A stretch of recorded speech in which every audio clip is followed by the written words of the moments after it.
আমাদের ফার্স্ট ইয়ারে ভর্তি হয়েছে, এই মুহূর্তে আছে 9 জন আছে। সবাইকে গ্রুপে জয়েন করিয়েছি, কিন্তু অনেকে মেসেজ টেসেজ পাইনি। আমরা একটা রুটিনও পাঠিয়েছি, রুটিনগুলো বোধহয় সবাই পেয়ে থাকবেন। তা রুটিনটা হচ্ছে আমাদের ক্লাস হয় সপ্তাহে 7 দিন ক্লাস হবে। শনি রোববারটা আচ্ছা। আমাদের অফলাইনে ক্লাস হবে। শনি রোববারে যেটা হবে সেটা হচ্ছে প্র্যাকটিক্যাল ক্লাস। আর আমরা আউটডোরটাও চালু করব। আউটডোরে রুগী দেখতে হবে, রুগী দেখার একটা টেকনিক আছে, সেই টেকনিকটা শেখানো হবে। ভাই, সবচেয়ে আগে জানতে হবে যেটা, সেটা হচ্ছে আমাদের দৃষ্টিভঙ্গিটা কিন্তু সম্পূর্ণ আলাদা। অ্যালোপ্যাথিতে যেভাবে রুগী দেখা হয়, আমাদের সিস্টেমটা কিন্তু সেভাবে নয়।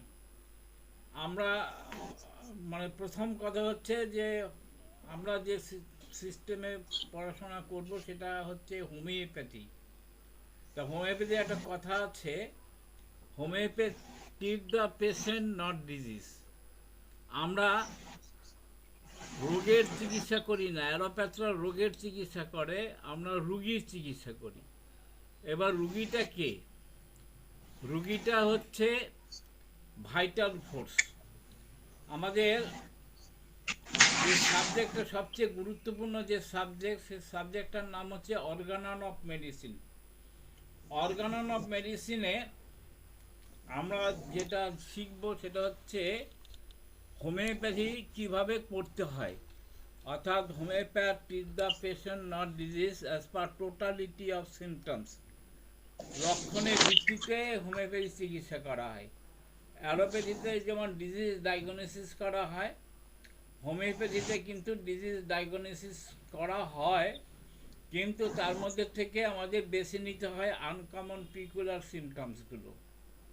তা আমাদের যে সাবজেক্ট, যে কোর্সটা আমরা পড়াশোনা করব, এই কোর্সটার মেয়াদ হচ্ছে 2 বছরের কোর্স। এই 2 বছরে আমাদের প্রথম বছরে মানে ফার্স্ট ইয়ারে পড়ানো হবে anatomy, physiology, homoeopathy pharmacy, organon of medicine, আর হচ্ছে homoeopathy materia medica, biochemic materia medica, আর হচ্ছে ইন্ডিয়ান ড্রাগ। এই টোটাল 7টা সাবজেক্ট আমাদের ফার্স্ট ইয়ারে পড়ানো হবে। এবার হচ্ছে যে আমরা সেকেন্ড ইয়ারটা এখন আলোচনা করছি না, এই জন্য যে সেকেন্ড ইয়ারটা আমরা সেকেন্ড ইয়ারই বলবো। আমাদের একটা ওয়েবসাইট আছে, ওয়েবসাইটটা আপনারা দেখে নেবেন। ওয়েবসাইটের মধ্যে আমাদের কোর্স সিলেবাস সব দেওয়া আছে। তা যারা ওয়েবসাইট সম্বন্ধে জানেন না আমাদের ওয়েবসাইটটা কি, আমরা বোধহয় আপনাদের লিঙ্ক পাঠিয়েছি, না হলে আবার নতুন করে আমাদের ওয়েবসাইটের লিঙ্কটা পাঠাবো। সেখানে আমাদের বিস্তারিত বিবরণগুলো ওয়েবসাইটের মধ্যে রয়ে গেছে। আমাদের ওয়েবসাইটের মধ্যে সমস্ত কিছু থাকবে। অর্থাৎ আমাদের যে পরীক্ষাগুলো হয় সেই পরীক্ষার রুটিন, তারপরে সেই পরীক্ষার রেজাল্ট, সমস্ত কিছু ওয়েবসাইটের মধ্যে থাকবে। আপনারা ওয়েবসাইটটা ফলো করবেন। আর একটা বিষয় হচ্ছে আমাদের আর একটা নতুন ওয়েবসাইট তৈরি হবে, খুব তাড়াতাড়ি আপনাদের সেই লিঙ্ক পাঠাবো। একমাত্র আমাদের ছাত্র যারা, তারাই সেই ওয়েবসাইটের লিঙ্কটা পাবে। সেই ওয়েবসাইটের মধ্যে আমাদের যেই যেই সাবজেক্টগুলো পড়ানো হবে, মেডিকেল সাবজেক্ট, সেই মেডিকেল সাবজেক্টের নোট বই হিসাবে সেখানে আমাদের ওয়েবসাইটে থাকবে। আপনারা আমাদের ওয়েবসাইটটা, সেই ওয়েবসাইটটা ফলো করবেন। ফলো করলে আপনাদের খুব একটা বইপত্র কিনতে হবে না। সেই ওয়েবসাইট থেকে আপনারা সমস্ত বইয়ের সন্ধান পেয়ে যাবেন এবং পড়াশোনা করে আনকমন পিকুলার সিমটমস থেকে আরম্ভ করে anatomy, physiology, surgery, pathology, gynaecology, midwifery, যত রকম সাবজেক্ট আছে সমস্ত সাবজেক্টগুলো আমাদের ওয়েবসাইটে বই আকারে পেয়ে যাবেন। সেখান থেকে ইচ্ছে করলে আপনারা ডাউনলোড করে নিতে পারবেন। ডাউনলোড করে নিয়ে আপনারা সেগুলো পড়তে পারবেন। আর হচ্ছে যে আমরা যেটা করব, আমরা বেশি জোর দেব যে ওই প্র্যাকটিক্যালের দিকে। আমরা অন্যান্য কলেজে যেভাবে পড়ানো হয় আমাদের কিন্তু সেভাবে পড়ানো হয় না। আমাদের কিন্তু হাতে কলমে শেখানোর ব্যবস্থা আছে। আমরা এরপরে যেটা হবে, মডেল, বিভিন্ন অ্যানাটমি ফিজিওলজির মডেলগুলো থাকবে। তারপরে আমরা আমরা যখন মেডিকেল কলেজে পড়াশোনা করেছি তখন আমাদের কিন্তু একটা জিনিস ছিল, এই শীতের সিজনে, বিশেষ করে শীতের সময়ে আমাদের ডিসেকশন ক্লাস করানো হতো। তা ডিসেকশন ক্লাসটা সম্বন্ধে যাদের ধারণা নেই তারা, তাদের জন্য বলছি যে ডিসেকশন হচ্ছে মরা কাটা ক্লাস। ডেড বডি কেটে তার অঙ্গ প্রত্যঙ্গগুলো দেখানো হয়। তা যেহেতু আমরা কোনো হসপিটালের সঙ্গে আমাদের যুক্ত নেই, কোনো মেডিকেল বা ডিসেকশন হলে আমাদের নেই, তাহলে আমরা কীভাবে মরা কাটা ক্লাসটা করব? সেই মরা সব ব্যবস্থার যে ক্লাসটা, সেই ক্লাসটা আমরা করব এই বিভিন্ন রকম ভিডিও মাধ্যমে। অর্থাৎ আমাদের প্রজেক্টর মেশিন আছে, প্রজেক্টর মেশিনের মাধ্যমে যে সমস্ত ডিসেকশন ক্লাসগুলো, ডিসেকশন হলে যে ডিসেকশন ক্লাসগুলো হয় সেগুলো আমরা পাওয়ার পয়েন্ট প্রেজেন্টেশনের মাধ্যমে দেখাবো। আর আমাদের যে সাবজেক্টগুলো বললাম, আজকে যে সাবজেক্টটা ছিল আমাদের ক্লাস রুটিংয়ে যেটা ছিল সেটা ছিল বায়োকেমিক ম্যাটেরিয়া মেডিকেল। এবার বায়োকেমিক সম্বন্ধে একটু বলতে হয়, যেহেতু আজকের ক্লাসটা বায়োকেমিক ক্লাস ছিল, সেই জন্য বায়োকেমিক সম্বন্ধে যেটা বলবো সেটা হচ্ছে, অনেক পশ্চিমবঙ্গে অনেক বায়োকেমিক কলেজ আছে, সেখানে বায়োকেমিক যেগুলো পড়ানো হয় সেটা কিন্তু ওরা পূর্ণাঙ্গভাবে বায়োকেমিকটা পড়ানো হয় না। কারণ বায়োকেমিক সম্বন্ধে যদি জানতে হয় তাহলে বায়োকেমিকের 4টে উইংস আছে। যে সমস্ত বায়োকেমিক কলেজগুলোতে বায়োকেমিক পড়া, আপনার ক্যামেরা খোলা রাখুন, যারা যারা ক্যামেরা বন্ধ রেখেছেন আপনার ক্যামেরা খোলা রাখুন। দুজন অপরে রয়েছে, শালীমবাবু, হ্যাঁ আপনি ক্যামেরা খোলা রাখুন। আরেকজন আছে বোধহয় কিষাম পাল, স্বরূপ পাল, আপনিও ক্যামেরাটা খোলা রাখুন। স্বরূপবাবু, আপনি লাইনে থাকলে ক্যামেরাটা খোলা রাখুন। তা বায়োকেমিক সম্বন্ধে যেটা বলবো সেটা হচ্ছে, অন্যান্য বায়োকেমিক কলেজগুলোতে পড়ানো হয় বায়োকেমিক যে 4টে উইংস আছে, 4টে উইংসের মধ্যে মাত্র একটা উইংস পড়ানো হয়। একটা উইংস কি, সেটা হচ্ছে ম্যাটেরিয়া মেডিকা। আমরা কিন্তু শুধু ম্যাটেরিয়া মেডিকা পড়াই না, আমরা বায়োকেমিক যে 4টে উইংস আছে সেই 4টে উইংসের মধ্যে আছে একটা থিওরিটিক্যাল পার্ট, আর একটা আছে থেরাপিউটিক্স পার্ট, আরেকটা আছে ম্যাটেরিয়া মেডিকা পার্ট, আরেকটা হচ্ছে রেপার্টরি। তা বায়োকেমিক কলেজগুলোতে যেগুলো পড়ানো হয় সেগুলো কিন্তু কোথাও কিন্তু এই 4টে পার্ট পড়ানো হয় না, শুধুমাত্র হোমিওপ্যাথি, এই বায়োকেমিক ম্যাটেরিয়া মেডিকা পড়ানো হয়। তা আমরা বায়োকেমিক সম্বন্ধে, যেহেতু biochemic is a part of homeopathy, তা বায়োকেমিকটা যেহেতু হোমিওপ্যাথির অংশ, অর্থাৎ 1973 সালে যে হোমিওপ্যাথি অ্যাক্ট পাস হয়েছিল গভর্নমেন্টের, সেই অ্যাক্টের মধ্যে বলা হয়েছে biochemic is a part of homeopathy, অর্থাৎ বায়োকেমিকটা কিন্তু হোমিওপ্যাথির একটা অংশ। তা বায়োকেমিকের সুবিধাটা কি? বায়োকেমিকের সুবিধাটা হচ্ছে, বায়োকেমিকের যেহেতু ওষুধের সীমাবদ্ধতা খুব সীমিত, অর্থাৎ 12টা টিস্যু সল্ট দিয়ে বায়োকেমিক চিকিৎসা করা হয়, তেমনি আমরা বায়োকেমিকের যে 12টা টিস্যু সল্ট, 12টা মেডিসিন দিয়ে যে আমরা চিকিৎসাটা করব, সেই চিকিৎসাটা যদি করতে হয় তাহলে বায়োকেমিকের বাকি 3টে উইংস সম্বন্ধে আমাদের জানতে হবে। বাকি 3টে উইংস কি আছে? একটা হচ্ছে theoretical part, what is biochemic system of medicine. Biochemic বলতে আমরা যেটা জানি সেটা হচ্ছে, বায়োস কথা মানে হচ্ছে জীবন, আর কেমিস্ট্রি কথা থেকে, সে কেমিক কথা থেকে কেমিস্ট্রি কথাটা, কেমিস্ট্রি হচ্ছে রসায়ন। অর্থাৎ বায়োকেমিক সিস্টেম অফ মেডিসিন বলতে যে সেটা হচ্ছে যে জীবন রসায়ন। তাই জীবন রসায়নে কি বলা হয়েছে? বলা হয়েছে যে মানব দেহে 12টা লবণের ঘাটতির জন্য অসুখ হয়, অর্থাৎ to make up the deficiency. আমরা যে সল্টগুলোর ঘাটতি রয়েছে সেই সল্টগুলোর ঘাটতি যদি পূরণ করতে পারি তাহলে কিন্তু রোগ সেরে যায়। তা এই জন্য বা পশ্চিমবঙ্গে বা ভারতবর্ষে যতগুলো বায়োকেমিক কলেজ আছে কোথাও কিন্তু এই সেলুলার প্যাথোলজি নিয়ে কোনো আলোচনা হয় না। সেলুলার প্যাথোলজি অর্থাৎ এটাকে টিস্যু রেমেডি বা সেল থেকে ডেফিসিয়েন্সির জন্য এটা হয়, রোগটা হয়। সেই জন্য আমাদের সেলুলার প্যাথোলজি সম্বন্ধে একটা ধারণা রাখতে হবে, তাহলে কিন্তু আমরা বায়োকেমি সম্বন্ধে ভালো ধারণা নিতে পারব। এবার হচ্ছে যে আমরা যেটা বলেছিলাম যে আমাদের যে মূল সাবজেক্ট সেটার নাম হচ্ছে অর্গানন অফ মেডিসিন। অর্গানন কথাটার শব্দটার মানেটা কি? অর্গানন শব্দ কথার মানে হচ্ছে জ্ঞানের চাবিকাঠি, নলেজ অফ ইনস্ট্রুমেন্ট।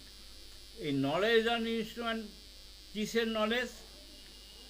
অর্থাৎ নলেজ অফ মেডিসিন, ওষুধ সম্বন্ধে যে জ্ঞান, সেই জ্ঞানকে বলা হয় অর্গানন অফ মেডিসিন।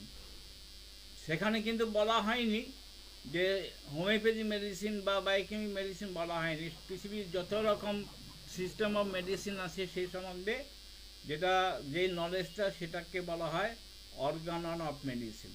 এই অর্গানন অফ মেডিসিনে আমরা প্রথম যে সূত্র আকারে আপনারা জানেন যে যারা বিভিন্ন ধর্মমতে বিশ্বাসী, যেমন যারা হিন্দু তাদের একটা পবিত্র গ্রন্থ আছে, তার নাম হচ্ছে গীতা। মুসলমানদের একটা পবিত্র গ্রন্থ, তার নাম হচ্ছে কোরআন শরীফ। তারপরে হচ্ছে খ্রিস্টানদের যে পবিত্র গ্রন্থ তার নাম হচ্ছে বাইবেল। তেমনি যারা হোমিওপ্যাথি করে তাদের একটা পবিত্র গ্রন্থ, তার নাম হচ্ছে organon of medicine. Organon of medicine যদি আমরা না জানি, সে সম্বন্ধে কোনো ধ্যান ধারণা যদি না থাকে, তাহলে হোমিওপ্যাথি সম্বন্ধে আমরা এবিসিডিও জানতে পারবো না। হোমিওপ্যাথি সম্বন্ধে জানতে গেলে তাহলে আমাদের অর্গানন অফ মেডিসিন সম্বন্ধে জ্ঞান থাকতে হবে। অর্গানন অফ মেডিসিনের প্রথম সূত্রে কি বলা হয়েছে? মিশন অফ দ্য ফিজিশিয়ান, অর্থাৎ চিকিৎসকের মিশন, উদ্দেশ্যটা কি? তা সেখানে আমরা প্রথম সূত্রে বলা হয়েছে the physician high and only mission is to restore the sick to cure, অর্থাৎ রোগীকে আরোগ্য করাই হচ্ছে চিকিৎসকের একমাত্র উদ্দেশ্য। সেখানে কিন্তু আমরা যেটা করি, অর্থাৎ যে সমস্ত চিকিৎসকরা চিকিৎসা মানে পড়াশোনা করে যখন ডাক্তারি করতে যায়, তখন কিন্তু মিশনটা পাল্টে যায়। সেই মিশনটা কি? How earn money. কিন্তু এটা মিশন নয়, চিকিৎসকের কিন্তু মিশন এটা নয়। চিকিৎসকের একমাত্র মিশন হচ্ছে হাউ কিওর দ্য পেশেন্ট, অর্থাৎ পেশেন্টকে আরোগ্য করতে হবে। এই আরোগ্যের যে সংজ্ঞাটা, সেই সংজ্ঞাটা হচ্ছে কি বলা হয়? কিওর। তাহলে আমরা কিওর বলতে কি বুঝি? অর্থাৎ কিওরে আবার দুটো সংজ্ঞা আছে। একটা হচ্ছে প্যালিয়েশন, একটা রোগ হলো সেখান থেকে আরাম পাওয়া, সেটা হচ্ছে এক ধরনের কিওর। আর একটা কিওর হচ্ছে, তার নাম হচ্ছে আইডিয়াল কিওর। তার আইডিয়াল কিওর কাকে বলা হয়? আইডিয়াল কিওর হচ্ছে rapid gentle permanent restoration of the health. Rapid gentle permanent restoration of the health. আমরা যে সমস্ত চিকিৎসাগুলো দেখি, অর্থাৎ বিকল্প চিকিৎসা বাদে আমরা অন্যান্য যেটা মডার্ন সায়েন্সের যে চিকিৎসাটা দেখি, সেই চিকিৎসাতে কি হয়? সেই চিকিৎসাতে কিন্তু পার্মানেন্ট রেস্টোরেশন হয় না, অর্থাৎ সেগুলো হয় প্যালিয়েশন, অর্থাৎ সাময়িক একটা আরাম দেয়, রিলিফ দেয়। কিন্তু permanent restoration of the health কিন্তু একমাত্র হোমিওপ্যাথিতে সম্ভব। এই পার্মানেন্ট রেস্টোরেশন করতে গেলে আমাদের হোমিওপ্যাথি চিকিৎসাটা করতে হবে। তাই এই হোমোস কথার মানেটা কি? হোমো মানে হচ্ছে সিমিলার, হোমোস কথা মানে হচ্ছে সিমিলার, প্যাথোস মিন সাফারিং, অর্থাৎ হোমিওপ্যাথির মূল সূত্রটা কিন্তু তিনটে স্তম্ভের ওপর দাঁড়িয়ে আছে। একটা স্তম্ভকে, একটা হচ্ছে সিমিলারিটি অর্থাৎ সদৃশ বিধান, আরেকটা স্তম্ভ কি, সেটা হচ্ছে মিনিমাম ডোজ অর্থাৎ সূক্ষ্ম মাত্রায় ওষুধ দিতে হবে। আমরা বাজারে অনেক হোমিওপ্যাথ ডাক্তার দেখি যারা কিন্তু সিঙ্গেল মেডিসিন দেয় না, তারা একসঙ্গে অনেকগুলো ওষুধ দেয়। Patent tonic, that is not homoeopathy. কারণ হোমিওপ্যাথি মূল ফর্মুলাটা তারা ফলো করে না। অর্থাৎ একসঙ্গে অনেকগুলো ওষুধ যখন আমরা দেব, সেটাকে আমরা কখনোই হোমিওপ্যাথি বলতে পারবো না। কারণ হোমিওপ্যাথি মূল স্তম্ভ আমরা বলেছি যে প্রথম হচ্ছে সিমিলারিটি, সদৃশ বিধান মতে করা হবে। দ্বিতীয় হচ্ছে যে সূক্ষ্ম মাত্রায় ওষুধ দিতে হবে এবং একটি মাত্র ওষুধ দিতে হবে। হাজারটা সিমটমস থাকতে পারে, কিন্তু আমাদের ওষুধ দেব আমরা একটি। এটাই হচ্ছে হোমিওপ্যাথি। যারা একসঙ্গে 4টে 5টা 6টা 7টা ওষুধ দেয়, তারা যত বড় ডাক্তারই হোক না কেন, তারা হোমিওপ্যাথ না, তাদেরকে আমরা হোমিওপ্যাথ বলতে পারবো না। ওইগুলো করে কিছু রোজগার হয় ঠিকই, কিন্তু মানব কল্যাণ কিছু হয় না। তাহলে আমরা এখানে যে কোর্সটা শিখতে এসেছি, এই ডিগ্রিটা হচ্ছে DHIM, অর্থাৎ diploma of homeopathy and integrate medicine. তাহলে ইন্টিগ্রেট মেডিসিন কথা মানে হচ্ছে সংযুক্ত ওষুধ। তাহলে সবই কিন্তু আমরা যেগুলো করছি সবই কিন্তু হোমিওপ্যাথি। অর্থাৎ আমরা কি কোন কোন বইগুলো পড়ব, কোন কোন সাবজেক্টগুলো পড়ব, একটা হচ্ছে homeopathy materia medica, that is homeopathy. আরেকটি হচ্ছে biochemic materia medica, that is the part of homeopathy. আরেকটি হচ্ছে ইন্ডিয়ান ড্রাগ। ইন্ডিয়ান ড্রাগটা কি? ইন্ডিয়ান ড্রাগ হচ্ছে, আপনারা জানেন যে হাজার হাজার বছর ধরে ভারতবর্ষে একটা চিকিৎসা পদ্ধতি প্রচলিত আছে, প্রায় 10,000 বছর আগে থেকে চলছে, সারা পৃথিবীতে তারা নাম করেছিল। তা সেই সাবজেক্টটা হচ্ছে আয়ুর্বেদিক চিকিৎসা পদ্ধতি। এই আয়ুর্বেদিক চিকিৎসা পদ্ধতি অর্থাৎ দেশীয় গাছগাছরা থেকে যে ওষুধগুলো তৈরি হয়, সেই ওষুধ হোমিওপ্যাথি পদ্ধতিতে যে ওষুধগুলো প্রয়োগ করা হয়, সেই ওষুধগুলোর নাম হচ্ছে ইন্ডিয়ান ড্রাগ। আমাদের এখানে ইন্ডিয়ান ড্রাগ, আমাদের এই কোর্সের মধ্যে কিন্তু ইন্ডিয়ান ড্রাগটা রাখা হয়েছে। এই ইন্ডিয়ান ড্রাগে আমরা কি কি পড়বো? ইন্ডিয়ান ড্রাগে আমরা পড়বো আমাদের দেশীয় যে সমস্ত ওষুধগুলো আছে, হাজার হাজার বছর ধরে বহু পরীক্ষিত আয়ুর্বেদিক পদ্ধতিতে, সেই ওষুধগুলোকে আমরা হোমিওপ্যাথি পদ্ধতিতে প্রয়োগ করে, যেভাবে প্রয়োগ করে আমরা হোমিওপ্যাথি পদ্ধতিতে যে মানে ওষুধ তৈরি করা হয়, সেটা হচ্ছে ইন্ডিয়ান ড্রাগ। এই ইন্ডিয়ান ড্রাগের আমাদের কোর্সের মধ্যে প্রায় 50-52টি ওষুধ আছে। তার মধ্যে আপনারা জানেন, হাতের কাছে আমরা সেগুলো পাই, থানকুনি, অশ্বগন্ধা, অর্জুন, এই ধরনের যে সমস্ত হাতের কাছে যে সমস্ত ওষুধগুলো, ভেষজগুলো দেখা যায়, সেগুলো দিয়ে আমরা হোমিওপ্যাথি পদ্ধতিতে আমরা ওষুধ তৈরি করে সেই ওষুধগুলো আমরা প্রয়োগ করি। আমাদের কোর্সের মধ্যে একটা সাবজেক্ট আছে, তার নাম হচ্ছে হোমিওপ্যাথি ফার্মেসি। এবার হোমিওপ্যাথি ফার্মেসিটা আমরা কেন পড়ব? হোমিওপ্যাথি ফার্মেসিটা পড়বো এই জন্য যে হোমিওপ্যাথি ফার্মেসি থেকে আমরা কি কি জানবো। হোমিওপ্যাথি ফার্মেসি থেকে জানবো সোর্স অফ ড্রাগ, অর্থাৎ ওষুধের উৎসটা কি, কোন কোন উৎস থেকে হোমিওপ্যাথি ওষুধ তৈরি করা হয়। এই উৎসগুলো জানলে আমাদের লাভটা কি আছে? লাভটা হচ্ছে যে আমরা জানি যে এমন কিছু মানে লক্ষণ, মানে সোর্স যদি আমরা জানতে পারি, সেই সোর্স থেকে কিন্তু আমরা ওষুধের চরিত্রগুলো জানতে পারি। যেমন একটা উদাহরণ দিয়ে বলি, যারা বিশেষ করে মেয়েরা যখন রান্না করার সময় পেঁয়াজ কাটে। তাই পেঁয়াজ কাটার সময় আমরা কি দেখি, পেঁয়াজ কাটলে ঝাঁস, যে ঝাঁসটা বেরোয় সেই ঝাঁসটা ফলে নাক দিয়ে কাঁচা জল বেরোয়। এই কাঁচা জল বেরোয়, তাহলে এই পেঁয়াজ থেকে কিন্তু আমাদের একটা ওষুধ তৈরি হয়, তার নাম হচ্ছে অ্যালিয়াম সেপা। এই অ্যালিয়াম সেপাটা আমরা কিন্তু মেডিকেল না পড়ে কিন্তু অ্যালিয়াম সেপার লক্ষণগুলো পেয়ে যেতে পারি।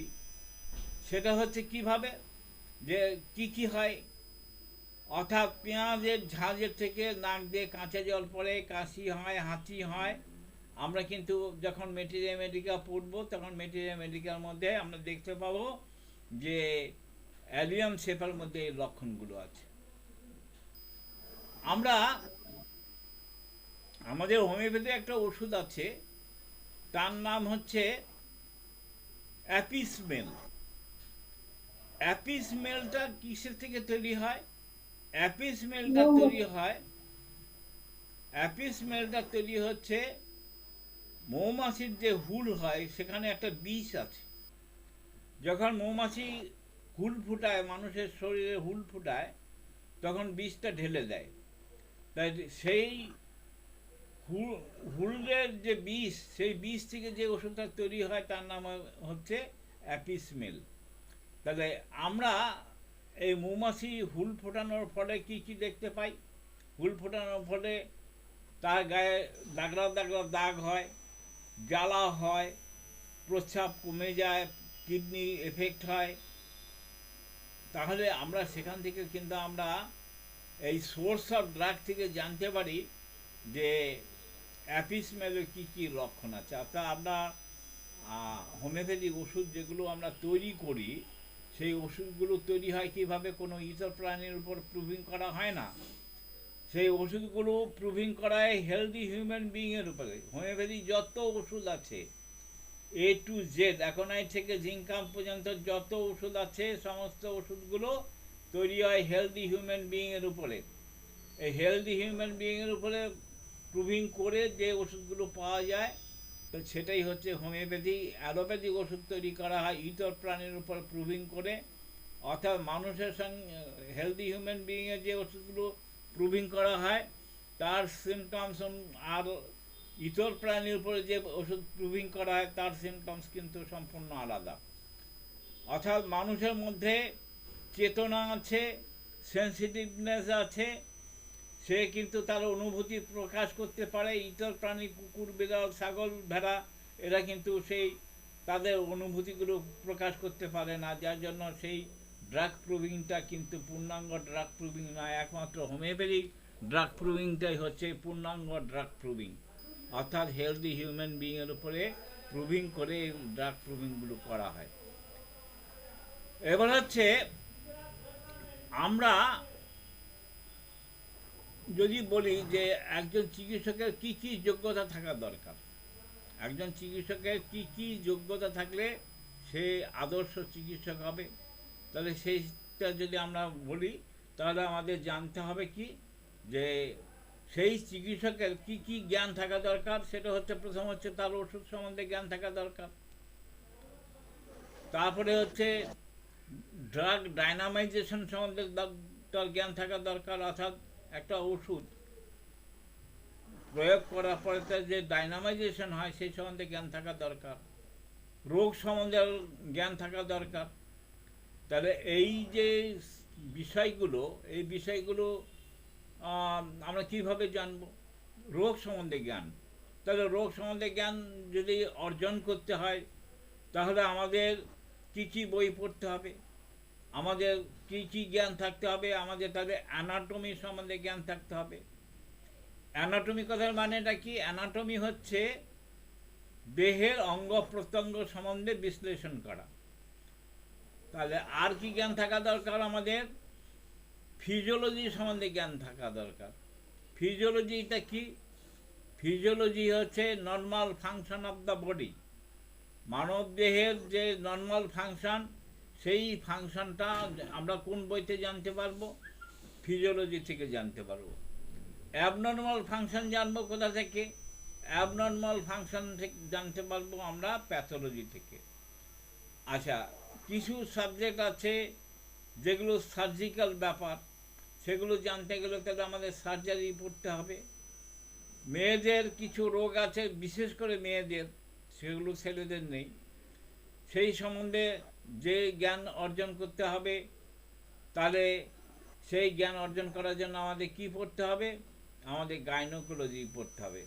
মেয়েদের আর একটা সমস্যা আছে, মানে তাদের প্রসবের সংক্রান্ত কিছু বিষয় থাকে, বাচ্চা হয়, বাচ্চার ডেভেলপমেন্ট হয়, বাচ্চার ডেলিভারি করতে হয়, তা সেই সম্বন্ধে জ্ঞান অর্জন করতে গেলে আমাদের কোন সাবজেক্ট দরকার? সেই সম্বন্ধে জ্ঞান অর্জন করতে গেলে আমাদের মিডওয়াইফারি সম্বন্ধে জ্ঞান থাকতে হবে। তাহলে আমাদের একজন আইডিয়াল চিকিৎসক হতে গেলে যে সমস্ত সাবজেক্টগুলো দরকার সেগুলো হচ্ছে anatomy, physiology, pathology, gynaecology, midwifery, surgery. তাই এই সাবজেক্টগুলো আমাদের জানতে হবে। তাই সেই জন্য আমাদের কোর্সের মধ্যে কিন্তু সব সাবজেক্টগুলো রয়েছে একজন আদর্শ চিকিৎসক হওয়ার জন্য। এবার হচ্ছে আমাদের কোর্সের মধ্যে কেন ফার্মেসিটা রয়েছে। ফার্মেসি, আমি প্রথমে বলেছিলাম, ফার্মেসিকে আমরা কি জানবো? সোর্স অফ ড্রাগ জানবো। তাহলে ফার্মেসি থেকে, এই সোর্স অফ ড্রাগ থেকে আমরা ওষুধের চরিত্রগুলো জানতে পারবো। অর্থাৎ knowledge of pharmacy increase the knowledge of material medica. Knowledge of pharmacy increase the knowledge of material medica. আমরা কিন্তু ফার্মেসিটা পড়ব আমাদের মেটেরিয়াল মেডিকাল জ্ঞানকে আরও ত্বরান্বিত করার জন্য। এই মেটেরিয়াল মেডিকাল জ্ঞানকে ত্বরান্বিত করার জন্য আমাদের ফার্মেসি পড়তে হবে। আর আমাদের কিন্তু এখানে ফার্মেসির প্র্যাকটিক্যাল ক্লাসটা হয়, ওষুধ তৈরি করা হয়। শনির ওপর যারা লোকালে আছেন তারা আসতে পারবেন। অর্থাৎ আমাদের হাতে কলমে কীভাবে ওষুধ তৈরি করা হবে সেগুলো শেখানো হবে। আমাদের হাতে কলমে শেখানো হবে কি করে রুগী দেখতে হয়। এবার সর্বোপরি কথা হচ্ছে, রুগী দেখার একটা আর্ট আছে। অ্যালোপ্যাথি রুগী দেখে কি করে? অ্যালোপ্যাথি রুগী দেখে তারা বিভিন্ন রকম পরীক্ষা করতে দেয়, করে একটা ডিজিজ ডায়াগনোসিস করে, এক্স রে করে, ব্লাড টেস্ট করে, বিভিন্ন রকম পরীক্ষা করে, আধুনিক যন্ত্রপাতি দিয়ে নানা রকম পরীক্ষা নিরীক্ষা করে তারা একটা ডিজিজ ডায়াগনোসিস করে কিছু স্পেসিফিক ওষুধ তারা প্রয়োগ করে। এই স্পেসিফিক ওষুধ তৈরি করলে সেটা কি হচ্ছে? সেটা প্যালিয়েশন হচ্ছে। আমাদের মূল বিষয়টা কি? আমাদের মূল লক্ষ্যটা কি? Ideal cure. তাহলে আইডিয়াল কিওর কিন্তু একমাত্র হোমিওপ্যাথিতে সম্ভব, অন্য কোনো সিস্টেমে কিন্তু আইডিয়াল কিওর সম্ভব নয়। অর্থাৎ আইডিয়াল কিওর করতে গেলে একমাত্র হোমিওপ্যাথি হচ্ছে একমাত্র পথ। এবার হচ্ছে আমরা কিছু আইনগত কথা চিন্তা করি। সেটা হচ্ছে অনেক জায়গায় বায়োকেমিক সার্টিফিকেট দেওয়া হয়, বায়োকেমিক সার্টিফিকেট দেওয়া হয়। তাহলে বায়োকেমিক দেখবেন অনেক জায়গায় তাদের যে মানে ডিগ্রিটা আছে, অর্থাৎ যেমন আমি নাম করে বলছি DBMS, অর্থাৎ diploma of biochemic and biochemic medicine and surgery. তা এই যে বায়োকেমিক সাবজেক্ট সার্টিফিকেট নিয়ে কিন্তু হোমিওপ্যাথি প্র্যাকটিস করা কি যায়? আইন সিদ্ধ কি? আপনারা এখন মডার্ন যুগ, ইন্টারনেটের যুগ, ইন্টারনেটে আপনারা গুগলে সার্চ করলে অনেক কিছু পেয়ে যাবেন। আপনারা গুগলে গিয়ে সার্চ করবেন যে বায়োকেমিক চিকিৎসকরা কি হোমিওপ্যাথি প্র্যাকটিস করতে পারে। দেখবেন সেখানে পরিষ্কার ভাবে বলা হয়েছে যে বায়োকেমিক চিকিৎসকরা হোমিওপ্যাথি মানে ওষুধ ব্যবহার করতে পারে না, এটা আইন বিরুদ্ধ এবং এটা হচ্ছে অপরাধযোগ্য, মানে শাস্তিযোগ্য অপরাধ। তাহলে আপনারা অনেক জায়গায় দেখবেন অনেক কলেজে বায়োকেমিক পড়ানো হয়, কিন্তু বায়োকেমিক সার্টিফিকেট দিচ্ছে তারা কিন্তু হোমিওপ্যাথি প্র্যাকটিস করছে। বায়োকেমিক চিকিৎসকরা কিন্তু হোমিওপ্যাথি ওষুধ প্রয়োগ করতে পারে না। যেমন বায়োকেমিক হোমিওপ্যাথিরা অ্যালোপ্যাথিক ওষুধ দিতে পারে না, অ্যালোপ্যাথিক ডাক্তাররা আয়ুর্বেদিক দিতে পারে না। তা সেখানে বায়োকেমিক সার্টিফিকেট হোল্ডাররা কিন্তু কখনোই আইনসঙ্গতভাবে হোমিওপ্যাথি ওষুধ প্রয়োগ করতে পারে না। তা বায়োকেমিক সেই জন্য আমাদের কিন্তু হোমিওপ্যাথি ওষুধ ব্যবহার করতে গেলে হোমিওপ্যাথি ডিগ্রি থাকতে হবে। হোমিওপ্যাথি ডিগ্রি বা ডিপ্লোমা নিয়ে আমরা কিন্তু প্র্যাকটিস করতে পারবো। তা আমাদের যে কোর্সটা, এই কোর্সটা 2 বছরের কোর্স। এই 2 বছর কোর্সে আমাদের কি পড়ানো হয়, অর্থাৎ 5 বছরের যে কোর্সটা পড়ানো হয় বিএসএমএস, সেই সমস্ত সাবজেক্টগুলো আমাদের 2 বছরের মধ্যে কমপ্লিট করতে হচ্ছে। তা 2 বছরের মধ্যে যদি আমরা এটা কমপ্লিট করি, তাহলে আমাদের একটু পড়াশোনাটা বেশি করেই করতে হবে। অর্থাৎ ওই সপ্তাহে 2 দিন ক্লাস করে কিন্তু কোনো চিকিৎসক হওয়া সম্ভব নয়। আমাদের সেই জন্য সপ্তাহে 7 দিনই ক্লাস হয়। আমাদের শনি রোববারটা অফলাইনে, অর্থাৎ মানে আমাদের এখানে যে ক্লাসরুম আছে সেই ক্লাসরুমে সপ্তাহে শনি রোববারে ক্লাস হবে। আমরা রুটিনটা পরে জানিয়ে দেবো কোন কোন সময়ে, কটার সময় আমাদের ক্লাসগুলো, অফলাইনে ক্লাসগুলো হবে। আর বাকি সোম থেকে শুক্রবার পর্যন্ত আমাদের অনলাইনে ক্লাস হবে। অনলাইনের রুটিনটা আমরা দিয়ে দিয়েছি। এবার হচ্ছে আমাদের অনেক স্টুডেন্ট আছে যারা অনেক দূরে আছে, যেমন ফিরোজবাবু আছেন দিনাজপুরে, তারপরে আমাদের কমলেশবাবু অনেক দূরে চাকরি করেন, প্রায় চীনের বর্ডারের কাছে। তা ওনাদের পক্ষে তো এখানে এসে ক্লাস করা সম্ভব না। সেই জন্য আমরা ঠিক করেছি আমাদের সমস্ত ক্লাসগুলো ভিডিও রেকর্ডিং করা হবে, এবং তাদেরকে যারা দূরে আছে, মানে আউট অফ ওয়েস্ট বেঙ্গল যারা আছে, তারা কিন্তু ওই ভিডিও, আমাদের যে অফলাইনে যে ক্লাসগুলো ভিডিও রেকর্ডিং করা হবে, সেই ভিডিও রেকর্ডিং দেখে তারা কিন্তু অফলাইনে ক্লাসগুলো তারা কিন্তু রপ্ত করতে পারবেন। সেই জন্য আমাদের অফলাইন অনলাইন দুটো লাইনেই ক্লাস হয়। ফলে সবার পক্ষে, শুধু পশ্চিমবঙ্গ না, শুধু আমাদের নদিয়া ডিস্ট্রিক্টে না, গোটা ভারতবর্ষের বহু স্টেটের আমাদের স্টুডেন্ট আছে, তারা সবাই কিন্তু সেই সুযোগটা পাবেন। এবার আমি আমার বক্তব্য শুরু করলাম। এবার আপনাদের তরফ থেকে কিছু সাজেশন, কিছু মতামত আমি চাইছি। আপনারা, আমি নাম ধরে ধরেই বলছি, শুরু করুন, স্বরূপবাবু দিয়ে শুরু করুন। স্বরূপ পাল, আপনি আপনার মতামত একটু জানান। আমাদের প্রথম ইন্ট্রোডাকশন ক্লাস রুটিন অনুযায়ী হচ্ছে না। স্বরূপবাবু, আপনি লাইনে থাকলে মাইক্রোফোনটা অন করে বলুন আপনার মতামত। হ্যাঁ স্যার, নমস্কার স্যার। হ্যাঁ, আপনি আহ, ক্যামেরাটা খোলেন। ক্যামেরা, আপনাকে চেহারাটা একটু দেখি। হুম, হ্যাঁ, বলুন। আহ, আপনার তো বক্তব্য শুনলাম, তো ভালো লাগলো। তো উম, এমনি সবই ঠিক আছে। হ্যাঁ। আহ, আম- এর আগে যে পুরো ক্লাস হতো আর কি, তাতেও আমি জয়েন করেছিলাম। তো আহ, এইটা হতো যে সন্ধ্যেবেলা ধরুন 1 ঘন্টা আগেও বসে আছি, তারপরে জানতে পারতাম ক্লাস হচ্ছে না আর কি। এইটা একটু না হলে আগে থেকে একটু জানালে ভালো হয় খুব। হ্যাঁ, কারণ আমরা বিভিন্ন কাজে থাকি, আবার সেই কাজগুলো অফ করে বসে থাকি ক্লাস করার জন্য আর কি। হ্যাঁ, এটা একটা ব্যাপার। আর শনি রবিবার যে ক্লাসগুলো হবে, শনিবার অ্যাটেন্ড করাটা একটু মুশকিল আপনার ওখানে গিয়ে। তবে রবিবারের যে ক্লাস সেইগুলো অ্যাটেন্ড করার চেষ্টা করব। হ্যাঁ, ওখানে আচ্ছা, এইটুকুই স্যার। আর আপনার ব্যাপারটা আমি একটু বলি। প্রথম হচ্ছে, আমাদের রুটিনটা আপনি সঠিকভাবে জানেন না বলে আহ, বললেন। বিষয়টা হচ্ছে, আমরা শীতকালে ক্লাসটা শুরু হয় 8টা থেকে, আর গরমের সময় অর্থাৎ এপ্রিল থেকে নভেম্বর পর্যন্ত ক্লাসটা হবে রাত 9টা থেকে শুরু হবে। আর নভেম্বরের পরের থেকে যেটা ক্লাস শুরু হবে আপ টু মার্চ পর্যন্ত রাত 8টা থেকে।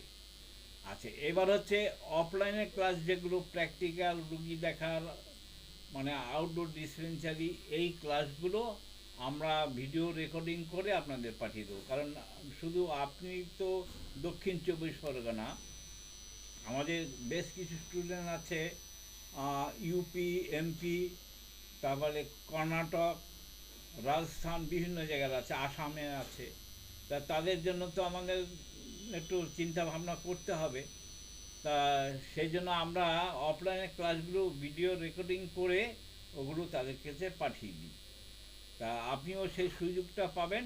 আপনি যদি আসতে, মানে দক্ষিণ চব্বিশ পরগনা অনেকটা দূরেই, যদি সম্ভব হয় যেদিন আসতে পারবেন আসবেন, না আসতে পারলে অসুবিধা কিছু নেই, ভিডিও পেয়ে যাবেন, অসুবিধা নেই। আচ্ছা, নেক্সট বলুন। আর স্যার, স্যার হ্যাঁ স্যার বলুন। আরেকটা কথা বলবো স্যার, বই, যে কি বই আপনারা বলেছিলেন যে একটা লিঙ্ক দেবেন, সেখান থেকে আমরা না, সব বই টই সেটা পাবো। বললাম তো যে আমরা ওই ওয়েবসাইটটা এখনো তৈরি করতে পারিনি, মানে তৈরি আচ্ছা হচ্ছে, কমপ্লিট হয়নি। আচ্ছা। কমপ্লিট হুম। মাসখানেক মধ্যে কমপ্লিট হয়ে যাবে, আপনাদের লিঙ্ক দিয়ে দেবো, সব বই পেয়ে যাবেন। সব বই, আচ্ছা অ্যানাটমি ফিজিওলজি থেকে আরম্ভ করে মানে সমস্ত আমাদের কোর্সে যা যা পড়ানো হবে সমস্ত সাবজেক্টগুলো আপনি ওয়েবসাইটে পেয়ে যাবেন। ওয়েবসাইট থেকে আপনি ইচ্ছে করলে ডাউনলোড করে নিতে পারবেন, হ্যাঁ, প্রিন্ট আউট করে নিতে পারবেন, অসুবিধা হবে না, আপনি বই পেয়ে যাবেন। আর বেশি, as more you read more you learn, আপনি যত পড়বেন তত বেশি শিখবেন। আপনাকে সেই জন্য কিছু বই তো কিনতেই হবে, বেশি শেখার জন্য কিনতেই হবে, কিন্তু পরীক্ষার পাসের জন্য আমাদের ওয়েবসাইটে যা পাবেন সেখানে সেটাই যথেষ্ট। যারা পরীক্ষা, আপনি ঠিক জানেন না, যারা পরীক্ষা দিয়েছে তাদের জন্য আমরা কিছু নোট পাঠিয়েছি হোয়াটসঅ্যাপে, ইমেল করে কিছু পাঠিয়েছি, এবং তারা সেগুলো পেয়ে যথেষ্ট উপকৃত হয়েছে, আপনারাও পাবেন।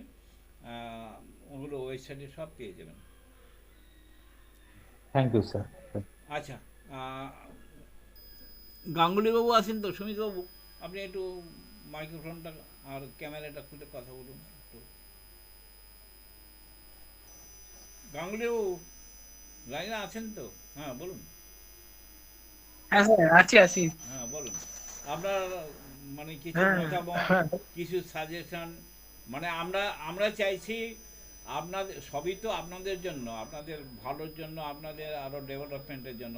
কীভাবে করলে আপনারা বেশি উপকৃত হবেন একটু বলুন। হ্যাঁ স্যার, আপনারা তো মোটামুটি স্যার যেভাবে এগোচ্ছেন সেভাবে তো অনেক যথেষ্টই ভালো। এইভাবে ক্লাস করলে আমাদের অনেকেই উপকৃত হব। আর যেটা আপনি বলছেন যে ক্লাসের রেকর্ডিংটাও পাওয়া যাবে, সেটা থেকে টাইম মতো দেখে নেওয়া সম্ভব। আর যেটা হচ্ছে মেন যে সমস্যা, একজন মানুষ আসলে যেটা প্র্যাকটিক্যাল, যেটা আমাদের সমস্যা হয়, আমরা যেটা পড়ছিলাম যে একজন রোগী আসলে কিভাবে তাকে দেখতে হবে, সেই প্রসেসিংটা, এটা একটা যদিও আগে আমাদের তো কিছু করা ছিল বলে এই জন্য সুবিধা হচ্ছে, কিন্তু যারা এখন নতুন আছে সেটা জানি না। ওইটা একজন মানুষ আসলে তাকে কিভাবে দেখতে হবে এবং ওষুধ দেওয়ার পদ্ধতিগুলো, এটা, এই প্র্যাকটিক্যাল কাজগুলো শিখবো তো সবাই এবার, কিন্তু প্র্যাকটিক্যাল ফিল্ডে কতটা করতে হবে আপনারা দিতে পারবেন, এবং আমাদের ভিক্ষ নেওয়ার ব্যাপারটা যতটা আপনারা সুবিধা করে দিতে পারবেন বুঝিয়ে, আমাদের সুবিধা হবে সেটাই।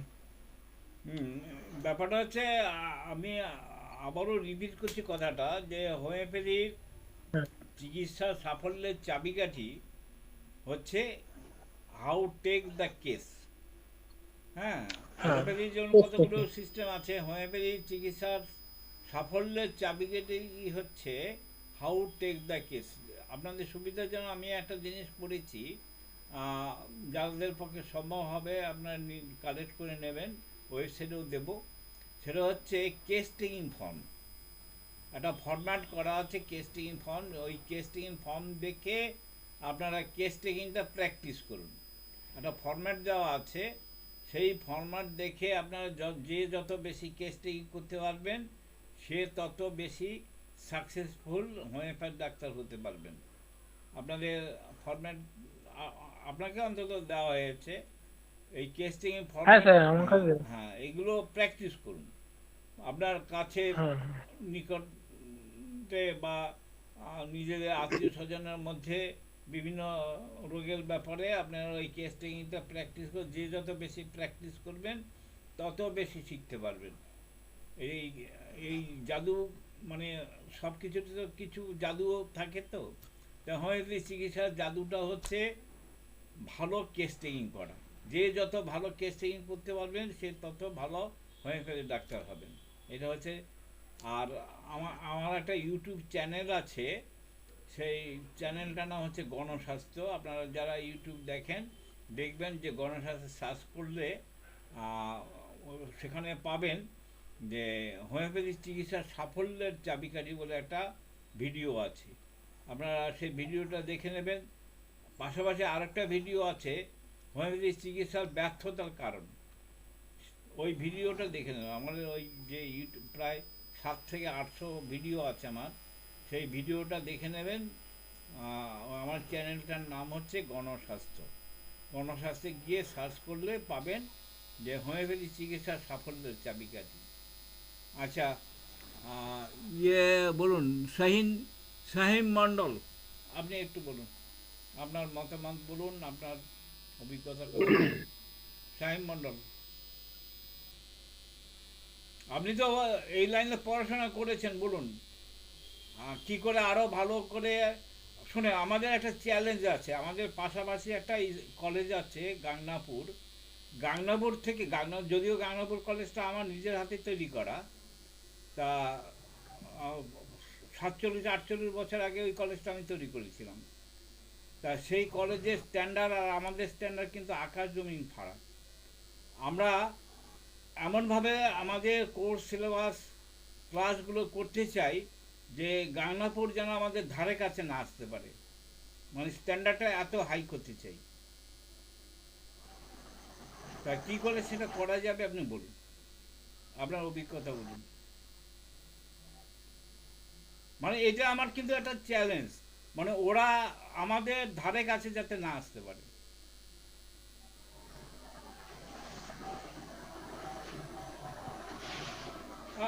শোনা যাচ্ছে না? আপনার মাইক্রোফোনটা বোধহয় বন্ধ আছে, মাইক্রোফোনটা খোলেন। আপনার একটা কথা শোনা যাচ্ছে, হ্যাঁ মাইক্রোফোনটা খোলেন, হ্যাঁ বলুন। হ্যাঁ স্যার, মাইক্রোফোন বন্ধ ছিল স্যার, খেয়াল করিনি। আসলে স্যার আমি এক বছর মতো, তো আপনি বললেন যে আমি গাংনাপুরে ছিলাম 1 বছর। এবার ওখানে যেহেতু কোর্সটা বায়োকেমিকের ছিল, এবার আমার মাঝখানে সন্দেহ হলো যে বায়োকেমিক কোর্স করার পরে আমি কি আদৌ হোমিওপ্যাথি প্র্যাকটিস করতে পারবো কিনা। তারপরে তো অনেক সার্চ করে দেখলাম না, এদের জন্য লিগাল নয় হোমিওপ্যাথি প্র্যাকটিস করাটা। সেই হিসাবে কোর্স ছেড়ে দেওয়া হলো। এখন ওখানে ছিল স্যার 5 বছরের কোর্স, মানে 3 বছর ছিল ক্লাস আর 110টা ছিল ইন্টার্নশিপ। এবারে ইন্টার্নশিপটা খুব কড়াকড়ি ছিল গাংনাপুরে, মানে যারা আমার দাদারা যারা ছিল দেখতাম যে খুব ভালোভাবে ইন্টার্নশিপে ছিল, টেস্টিং ব্যাপারটা ভালো। আর বিশেষ করে কাইমবাবু স্যার ছিলেন, তো উনি তো পুরো দায়িত্ব ছিলেন ওই জায়গাটা ইন্টার্নশিপে, উনি হাতে করে সেভাবে শিখিয়ে দিতেন। আমি চাইছি যে আমাদের মানে রানাঘাট কলেজটা যেন ওইরকম হয়, মানে টেস্টিং এর ব্যাপারগুলো যদি ওইরকম একটা করা যেত আর কি। যেহেতু এখন নতুন অবস্থা, তাহলে সুবিধা হতো আমাদের বোঝার জন্য। আমি আগে মানে বললাম যে গায়নাপুরে আমাদের ধারে কাছে আসতে পারবে না, সেইভাবে হ্যাঁ কিভাবে স্যার, করে? এটা তো আমি বিশ্বাস করি, এটা হোক, আমরা চাই যেটা হোক। যেহেতু আমরা ওখান থেকে চলে এসেছি, তো আমরা চাইবো যে আরো কিছু ভালো কিছু শিখতে পারি যেন, তাহলে নিজের মনকে অন্তত থ্যাঙ্কস দিতে পারবো যেন ঠিক করেছি। না ওই ব্যাপারে কিন্তু আমরা কোনো রকম কনসিডার নেই, মানে আউটডোর ডিসপেন্সারির ব্যাপারে আমাদের ওইভাবে সময়সীমা নয়, আমাদের সিস্টেমটা একটু অন্যরকম হবে। অর্থাৎ আমাদের ছাপানো টেস্টিং ফর্ম আছে, সেই টেস্টিং ফর্মে প্রত্যেকে টেস্টিং করতে হবে। মানে যে যত বেশি টেস্টিং করতে পারবে সে তত ভালো ডাক্তার হবে। আমি প্রথমে বললাম যে সে তত ভালো ডাক্তার হবে। তো এই টেস্টিংটার অবশ্যই। উপরে আমরা খুব জোর দিয়েছি, এবং এটা হাতে কলমে প্র্যাকটিক্যাল আমাদের আউটডোর ডিসপেন্সারি খুব তাড়াতাড়ি চালু হবে, এবং সেখানে খুব জোর দিয়েই করা হবে। এবং আমরা পরবর্তী ঠিক সময় আছে। মিটিং করে রেজলিউশন করে, মানে কত দিনের হবে সেটা কিভাবে হবে ওইভাবে নয়, যে 100 দিন হাজিরা নয়। আমাদের হচ্ছে পেশেন্টের এতজন পেশেন্ট তোমাকে দেখতে হবে। আচ্ছা আচ্ছা, ঠিক আছে। আমাদের সিস্টেমটা হবে অন্যরকম। মানে দিন হিসাবে নয়, পেশেন্ট হিসাবে। তুমি বাড়িতে বসে যদি দেখতে পারো তাও হবে। আমরা ওটা মিটিং করে রেজলিউশন করে সিস্টেমটা চালু করে দেবো, ওটা জানিয়ে দেবো। ঠিক ঠিক আছে স্যার, আচ্ছা থ্যাংক ইউ কমলেশ বাবু, আপনি কয়দিন ক্লাস করতে পারবেন? স্যার নমস্কার। হ্যাঁ নমস্কার। কয়দিন ক্লাস আমি করতে পারবেন? করতে পারবো না, আমি ক্লাস কালকে সকালেই বেরিয়ে যাচ্ছি স্যার। আচ্ছা আচ্ছা। ওখানে তো আমি আপনার স্যার নেটওয়ার্ক নেই তো? অনলাইনে ক্লাসটা অ্যাটেন্ড করব। আর কথাগুলো তো ভালো লাগছে। আমি একদমই নতুন, ফুললি নিউ অ্যাডমিশন আর কি, জয়েন। তো আমি চেষ্টা করব আপনার অ্যাডভাইস ফলো করার জন্য, আর রেগুলার ক্লাস করার চেষ্টা করব। আর 2 নম্বর কথা হচ্ছে, একটু সবচেয়ে ভালো লাগলো আপনি যে গাংনাপুর বায়োকেমি যে কলেজটা আছে ওর সঙ্গে যে একটা চ্যালেঞ্জ দিচ্ছেন, তাতে আমার আরো মানে ভালো লাগছে। এই কারণে তার ওই চ্যালেঞ্জের মুখে আমরা আরো অনেক মানে জানতে পারবো পদ্ধতি। এবং না, ওটা যখন আমি আমার হাতেই প্র্যাকটিস করা, 47 বছর আগে ওইটা আমি তৈরি করেছিলাম। কিন্তু স্যার স্যার ওদের হ্যাঁ কর্মকাণ্ড ইত্যাদি আমার মনোপুত নয়। ওরা ওরা হচ্ছে হাউ আর্ন মানি, কি করে অর্থ উপার্জন করা যায়, এটা হচ্ছে ওদের লক্ষ্য। আর আমাদের লক্ষ্যটা হচ্ছে কি করে ভালো ডাক্তার তৈরি করা যায়। এই এই জন্য আমি চ্যালেঞ্জটা দিচ্ছি যে ওদের থেকে স্যার ওদের লক্ষ্য আর আমাদের লক্ষ্য কিন্তু আলাদা। ওদের লক্ষ্য হচ্ছে ডিফারেন্স কি করে মানুষ ঠকিয়ে পয়সা নেওয়া যায়। হ্যাঁ, এটা হচ্ছে ওদের লক্ষ্য। আর আমাদের লক্ষ্য হচ্ছে কি করে ভালো ডাক্তার তৈরি করা যায়। এই দুটো চ্যালেঞ্জের মধ্যে একটা পার্থক্য আছে আর কি। স্যার খুব ভালো লাগছে কথাটা শুনে স্যার। একটা আইডিয়ালিজম এর মধ্যে আছে, একটা আদর্শ। তো চেষ্টা করবো স্যার। আমি এখন আপনাকে অনেক কোশ্চিন মনের মধ্যে জাগলো, করতে পারবো না কারণ আমি তো নতুন, এই পদ্ধতিগুলো তো আচ্ছা ঠিক জানি। আছে। আর আমি অন্যান্য চেষ্টা যারা করবেন, আপনি যেখানেই থাকেন চেষ্টা করবেন অনলাইনে ক্লাসটা অ্যাটেন্ড করার জন্য। হ্যাঁ, আমরা কিন্তু ওই সোম থেকে লিঙ্ক দেবো। আর শনি রোববার তো আপনি করতে পারবেন না, অসুবিধা রয়েছে। রিপোর্টটা আমি পাবো, এটা পাবে, ওটা পাওয়াটা আমরা ঠিক আছে, চেষ্টা ওই করবো। ইয়েগুলো পেয়ে যাবেন। আচ্ছা, শিখা বলেন আপনার অভিমত এবং কিছু সাজেশন, মতামত কিভাবে ডেভেলপ করা যাবে। নমস্কার স্যার। বলুন। বলছি স্যার, সবই ঠিক আছে, আমি তো সব শুনলাম, সবার কথা, আপনার কথা। আমি তো ক্লাস করেছি অনলাইনেও হুম কিছুদিন যাবত ধরে। না, এই পরীক্ষার জন্য আমাদের এক মাস মতো বন্ধ ছিল। সেগুলো হ্যাঁ পরীক্ষা ছিল আচ্ছা, তো। জানি আমি সেটা। সেগুলো আমার ভালো লেগেছে, কিন্তু অফলাইনে কিছু এই যে আপনি বললেন কেস টিচিং, হাতে কলমে রুগী দেখা, এইগুলি শেখার এগুলো তো আমাদের হবেই, এগুলো তো হবেই।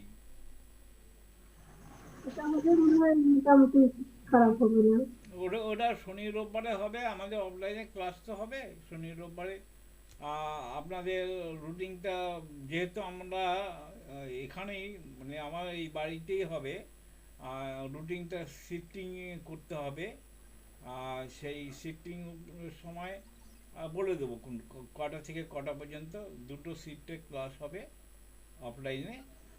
আপনি আপনার পক্ষে সম্ভব হলে, আমরা তো ওই সময় আউটডোর ডিসপেন্সারি রুগী টুগিও দেখা হবে, ওই সময় আপনি থাকবেন। স্যার বলছি, যদি আমরা সাথে করে কোনো রুগী নিয়ে যাই, হ্যাঁ অবশ্যই আনতে হবে তো, ওটা বাধ্যতামূলক। না হলে আপনি শিখবেন কি করে? যত বেশি রুগী দেখবেন ততই তো বেশি শিখতে পারবেন। এটাই তবে শেখার দরকার কেসটিং বেশি। করে নিয়ে আসবেন, আপনাদের ফরম্যাট দেওয়া আছে, কেসটিং করে নিয়ে আসবেন। তাহলে মানে যিনি রুগী দেখবেন, আমি যে দেখবো তাতে নয়, অন্যান্য টিচাররা আছে তারা দেখবে।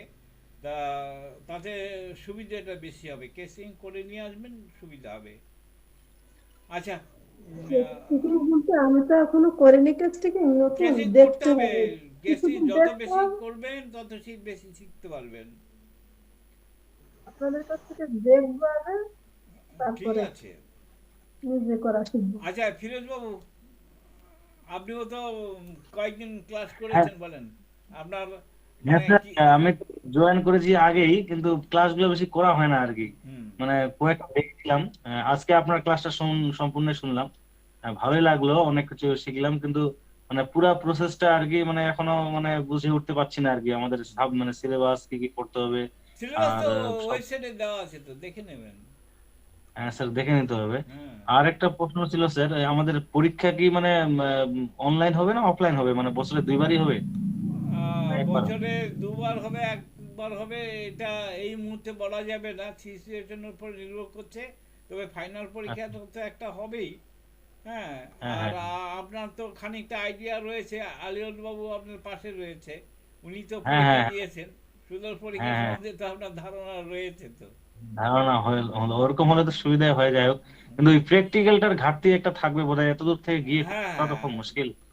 না আমরা হুম। একটা টার্গেট নিয়েছি, মানে ওয়েস্ট বেঙ্গলে প্রত্যেকটা জেলায় একটা করে কলেজ করব। এবার ওটা এইরকম একটা টার্গেট রয়েছে, ওয়েস্ট বেঙ্গলের হুম প্রত্যেকটা জেলায় একটা করে কলেজ করার একটা পরিকল্পনা রয়েছে। আপনাদের ওখানে যদি করতে পারি, বালুরঘাটের দিকে একটা হুম যোগাযোগ হচ্ছে, যদি করতে পারি তাহলে আপনাদের সুবিধা হবে। হুম। হ্যাঁ খুব সুবিধা হয় স্যার, যদি হয় কাছাকাছি খুব সুবিধা হয় আর কি।